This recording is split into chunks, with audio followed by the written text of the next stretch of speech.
വർഷങ്ങളായി തുടരുന്ന അന്താരാഷ്ട്ര ഉപരോധങ്ങളെയും സമ്മർദ്ദങ്ങളെയും അവഗണിച്ച് തങ്ങളുടെ ദേശീയ സുരക്ഷ ഉറപ്പാക്കാനുള്ള ഉത്തര കൊറിയയുടെ അചഞ്ചലമായ പ്രതിജ്ഞാബദ്ധത വീണ്ടും ലോകത്തിനു മുന്നിൽ തെളിഞ്ഞിരിക്കുകയാണ്. ദക്ഷിണ കൊറിയൻ ഇന്റലിജൻസ് ഏജൻസികൾ പുറത്തുവിട്ട ഏറ്റവും പുതിയ കണക്കനുസരിച്ച് ഉത്തര കൊറിയയുടെ കൈവശം 2000 കിലോഗ്രാം വരെ ഉയർന്ന സമ്പുഷ്ടമായ യുറേനിയം ശേഖരമുണ്ട്. ആണവായുധങ്ങളുടെ നിർമ്മാണ ശേഷിയിൽ ഒരു വലിയ കുതിച്ചുചാട്ടമാണ് ഈ ഭീമമായ ശേഖരം സൂചിപ്പിക്കുന്നത്.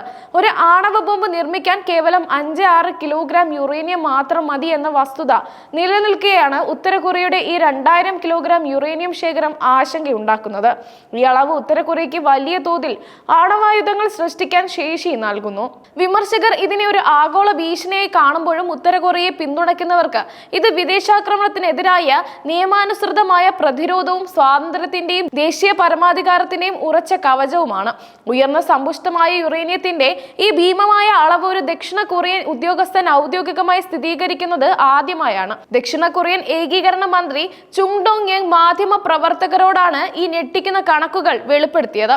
ഉത്തര കൊറിയ ആണവ പരീക്ഷണങ്ങൾ നടത്തുന്നുണ്ടെന്നും യുറേനിയം സമ്പുഷ്ടീകരണ പരിപാടികൾ രഹസ്യമായി തുടരുന്നുണ്ടെന്നും പൊതുവെ അറിയാമായിരുന്നുവെങ്കിലും ശേഖരത്തിന്റെ വലുപ്പം അന്താരാഷ്ട്ര സമൂഹത്തെ അമ്പരപ്പിച്ചു.